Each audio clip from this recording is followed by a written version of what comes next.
ٹوپی والے بھائی بڑے خوش ہو گئے، ان کو باری دی. تو یہ کیونکہ نام اپنے نہیں لکھتے نا، ہم ان کو اس طرح بلانا پڑتا ہے ٹوپی والے بھائی. اگر یہ نام اپنا وہ انٹر کرتا ہے نا فارم بھرتے وقت، بھائی جو آدمی کال کر رہا ہے وہ اس کا نام کیا، تو ہمیں وہ اس طرح نہیں بلانا پڑا. السلام علیکم میرے بھائی، میرے عزیز، کیسے ہیں استاد محترم؟ خیریت سے ہیں آپ؟ شکر الحمدللہ. کہاں سے کال فرمایا آپ نے؟ ملتان سے. واہ جی واہ، اللہ آپ کو جزائے خیر دے. وہ ہمارے ممتاز نقوی صاحب آپ کے پڑوس میں رہتے ہیں، ان سے ملاقات نہیں ہوئی آپ کی کبھی؟ نہیں. او یار، وہ تو آپ کا اپنا آدمی ہے، ان سے کبھی آپ پیار کریں نا. ممتاز نقوی. ہاں، پولیس والا. میں نہیں جانتے؟ نام پہلی دفعہ سنا. تب کسی تانے میں ہمارا دوست ہے ادھر ملازم ہے. میں شریف آدمی ہوں، میرا کوئی کھانے سے تعلق ملاقات ہوئی تو ان کو بھائی چائے پانی پلا دیں انشاءاللہ. حاضر. حکم کریں گے بھائی صاحب، کیا حکم ہے آپ کا؟ بس آپ کو دیکھنا تھا ایک تو. اللہ آپ کو جزائے خیر دے، اللہ آپ کو سلامتی دے. میں پچھلے 10-15 دن سے آپ کا نام سن رہا ہے اور آپ کو دیکھ رہا ہوں، بڑے مسلسل دیکھ رہا ہوں. دراصل عرض یہ ہے کہ تحقیق کی نظر سے آپ کو فون کیا ہے. اچھی بات ہے، مہربانی فرمایا آپ نے، حکم کریں. عرض یہ ہے کہ میرا نام ہے مقصود احمد. جی مقصود بھائی آپ کی آواز نہیں آ رہی بھائی، کیا کہنا چاہ رہے ہیں مقصود؟ سوال کوئی ہے ہم سے؟ جی سوال ہے ایک چھوٹا سا. سوال کیا ہے بھائی، وہ بولیں. یہ ہے کہ آپ کے عقائد ہی دفعہ سنے ہیں زندگی میں، شیعہ کے اس طرح کے بھی عقائد ہوتے ہیں. جی سر. ہمارے ذہن میں تو بالکل ہے شیعیت، آپ سنا رہے ہیں مجھے. تو عرض یہ ہے کہ عقیدہ تو سمجھ میں آ گیا، لیکن یہ نہیں سمجھ آ رہی کہ آپ بدعات اور شرک کے معاملے میں واضح نہیں ہیں. خدا لعنت کرے اس پہ جو مشرک ہے، خدا لعنت کرے اس کو جو بدعات کا اتباع کرے. مزید بولیں. تو بدعت کی تعریف اور شرک کی تعریف کر دیں، یا تھوڑا شرک یہ سا ہے، سمجھا شرک سکیں یہ تو. ہے کہ آپ غیر اللہ کو اللہ سمجھیں یا اللہ کو کسی اور جیسے سمجھیں. اللہ کے علاوہ کسی اور کو آپ صحیح. خدا بنائیں، چھوٹا خدا یا جیسا بھی بنا دیں، اس کی پوجا کریں، یا اللہ تعالیٰ کو آپ دوسروں جیسا بنا دیں، مخلوق جیسا سمجھیں. یہ شرک ہے.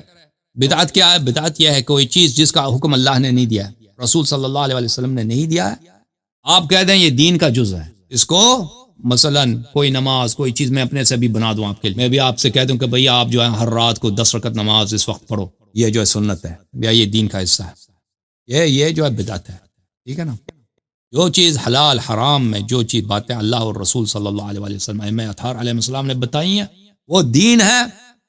ہمیں حق نہیں ہے کہ ہم اس میں زیادہ کریں یا کم کریں، یہ ہے. لیکن اس کا مطلب یہ نہیں ہے کہ دنیا میں جو مباح کام ہیں ان کے کرنے پر پابندی ہے. دنیا میں بہت ساری چیزیں جو پیغمبر صلی اللہ علیہ وسلم نے انجام نہیں دی، ابھی آپ جو ہے انٹرنیٹ پہ بات کر رہے ہیں، ٹھیک ہے نا، اس کی کوئی حدیث کوئی روایت نہیں ہے، لیکن یہ حرام بھی نہیں ہے، ٹھیک ہے نا، اس کی منع بھی نہیں ہے.